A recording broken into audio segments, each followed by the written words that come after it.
So today mga Beshos, pag-uusapan nga natin kamusta ang aking naging task as experience, yung application ko.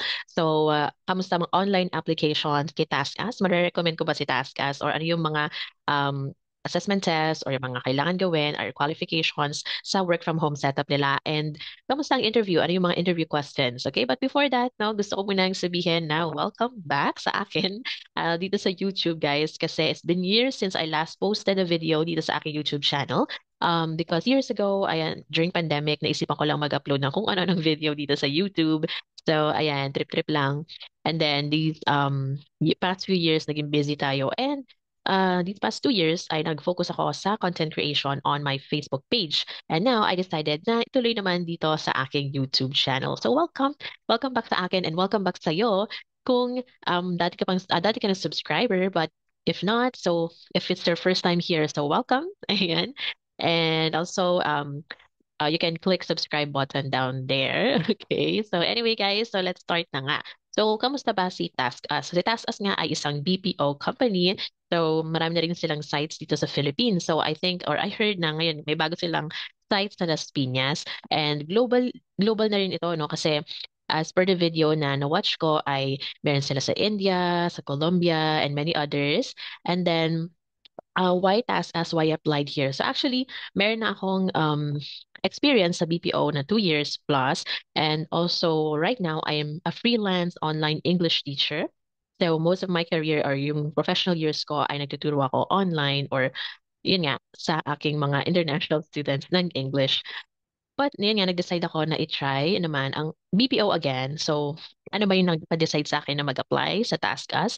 First, ay lagi siyang nag-appear sa aking feeds, ayan, sa Facebook. But I also have profile sa JobStreet and I think doon nakita ni TaskUs yung aking application or yung profile ko. Okay, but I also have a cousin working in TaskUs na nga and some of my Facebook friends then. So I heard good things naman about TaskUs. That's why I tried to apply here. And since they are offering a work from home setup, so ako kasi prefer ko talaga ay work from home since yun nga gusto kong ay makasave ng time, ayoko na mag-travel, and I'm also a mom. I have a 4-month-old baby ngayon. So, kailangan kong mag-work from home, to spend time with my family more. Okay. So anyway, guys, so kamusta ba? So since nakita na nga nila or ni-task yung aking application, so meron ako na-receive na email about their virtual recruitment hub. So yung link na yon kung saan pwede ka doon mag-enter once you're ready na nga to join to have the assessment and interviews. So kamusta ano yung mga assessment tests? Okay, na gagawin. So una guys, ako kasi meron muna ako na-receive na phone call from a recruiter. They are confirming about my qualification. So itong sa work from home setup nila sa kanilang Batangas site, um, qualification ay at least meron 2 years education, college education or higher, and then at least 2 years BPO experience or 1 year plus customer facing experience. Like kahit nag-work ka sa fast food or sa sales, ayan, at least may experience ka sa customer service ng more than 1 year. Pwede na, okay? Or yun nga, at least may 2 years ka sa college. And of course, since it's work from home setup, kailangan meron kang stable internet connection and peaceful or working environment. Ano pa? And also, dapat malapit ka lang din sa Batangas. Since yung work from home setup nila ay ina-offer ni Batangas or yung kanilang task as Atlantis. So, ako naman, I live here in Cavite. So, it's near Batangas naman. Okay, so I'm qualified doon sa aking location ko. So, I think pwede rin yung mga taga Laguna, Oriental Mindoro, ayan. Kasi, ang alam ko is they will also ask you to report on site. So, I think mga once a month, ayan, or kung kailan. So, tatanungin nila if pwede ka. Anyway, guys, so okay nga, after the phone call, the next day, or nung night na yon, ay nag-search na ako about the assessments. So, nag-practice na ako niyan. Again, mga Beshwaps, so yung mga test nga is yung English proficiency test, logical test, typing test. So practice na kayo niyan. They're using Harvard pala, ayan, sa kanilang assessments. So I practiced that the night before I joined the virtual hub. So yesterday nga ako nag-join na kanilang virtual hub at 1 p.m. So because you can join naman, guys, na kanilang, or click mo lang yung link doon sa email about their virtual recruitment hub, yung Zoom link.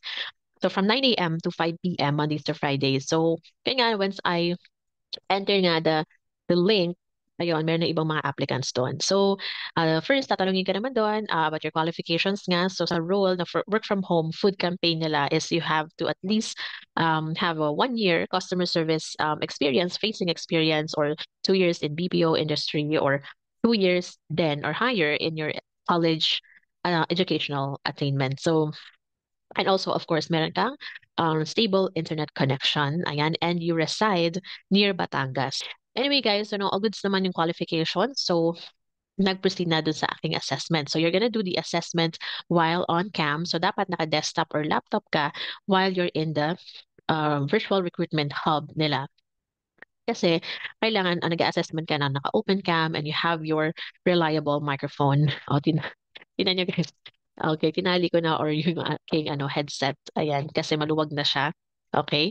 So, anyways, so ayun nga guys, ay kailangan mong naka-desktop or laptop, and because you have to have this microphone then kasi you're gonna do recording dun sa listening and speaking test. Ayan. And anyway guys, so yun nga after nung assessment ko, so I passed the assessment nga daw. So um, transfer na ako sa another link. And then, yon meron pang mga 10 applicants before me. So, I have to wait for my turn to get interviewed. So, siguro mga more than 1 hour din yun, mga beshowaps. But it's fine naman, diba? Um, so, kailangan talaga is prepared ka. And you're willing to wait, okay, if gagawin mo or magde-decide ka na mag-join na ng virtual recruitment hub nila, okay? So, ayun, mga Beshowaps, ano ba yung mga interview questions? Ano ba yung mga tinanong sa akin? At kamusta ba ang interview? So, it's my turn na nga, guys. The first thing na tatanungin sa'yo, ayan, tell me something about yourself. Ayan, yun naman yung madalas na tinatanong talaga, guys. Okay, so syempre, tell something na wala naman doon sa yung CV or sa resume mo, diba? Like your interests, yung personality mo. Ano ba yung mga gusto mong gawin? Or yung mga nilook forward mo? Or yung mga hobbies mo? Maganda mag-research ka rin about the company, about Task Us. Kasi tatanungin ka why you applied in Task Us, paano mo nalaman si Task Us, ganyan. And of course, you have to um, sabihin din yung about sa experience mo sa customer service. Ayan. Anyway, after that, they will ask you if it's okay for you to go on site. So, kasi, like for example, they will ask you to report on site mga like once a month kung okay lang ba yun sa'yo. But they are really offering a permanent work from home setup dito sa campaign na to. But, that's why you have to still live near Batangas para if ever na kailangan mo mag-report on site is makakapunta ka. Ganyan. So they will ask you about your internet providers, if you can provide yung proof, and then what else? Yung um, working environment, okay? So importante yan. And yun ang tinanong ang aking educational background. Ayan. So as I've mentioned, requirement nila is at least 2 years ka in college. Okay? So ayun nga, I've been honest naman din sa kanila in the first place, a phone call pa lang. And before I did the assessment, when recruiter asked me about my education. So I said na I had finished 1 year in BS nursing, and I shifted to another course which is management for 1 year then. So combining ay 2 years na siya, 'di ba? So, tinanong ako kasi before I did the assessment, tinanong ako like if I finished the 4 semesters, and I said yes, with no failing or back subjects. Okay? So, nung na-mention ka naman doon sa interviewer na yun na yun nga, yun yung aking educational background. So sabi niya, it's not allowed. Dapat daw is 2 years dun sa isang course. So, ayun. So, that's why sabi niya, I cannot proceed with the next level. Okay, so tinanong ako if I have other questions. So, sabi ko, I don't have any question, but I just feel sad. Ayan, so naging honest naman ako na I feel sad kasi dapat pala ay naging clear sila in the first place pa lang, diba? Bawal pala yung magkaibang course na 1 year. Dapat daw is 2 years just for one course, diba? Yun nga, diba? So, ayun lang, yung sinabi ko naman, yung totoo. But, nothing against the interviewer naman, since sabi nga niya, yun naman yung requirement doon sa account. Okay? And then, sinuggest nga niya na I can reapply after 3 months, maybe doon sa kanilang bagong site sa Las Piñas nga. But I said no nga kasi, yun nga, I'm looking for work from home setup. Ayan, so only in Batangas yun sila right now na may work from home. So ayun, nag-end na yung aming interview session. Ayan. So hindi na ako nag-expect niyan na tatawagan ako or they will reconsider. Ayan. So but then, ayan nga pagtingin ko ng aking email kanina lang, like an hour ago, before I made this video. So I received an email and then the recruiter said na they will accept my educational background. Okay, but at least provide copy of grades. Ayan na I don't have there should be proof na wala akong failing grades and na-complete ko yung 1 year nursing and 1 year management. Okay? So, pero ang tanong, mapuproceed pa ba ako sa application ko with TaskUs? So, actually right now guys, I don't feel na parang nawala yung excitement pala. Ayan, nawala yung excitement ko to work with TaskUs. Okay, but yun talaga like 2 days ago, ay sobrang excited ako and positive, very positive kasi ako ng tao. So, positive ako about um, the interview, ganyan, the test.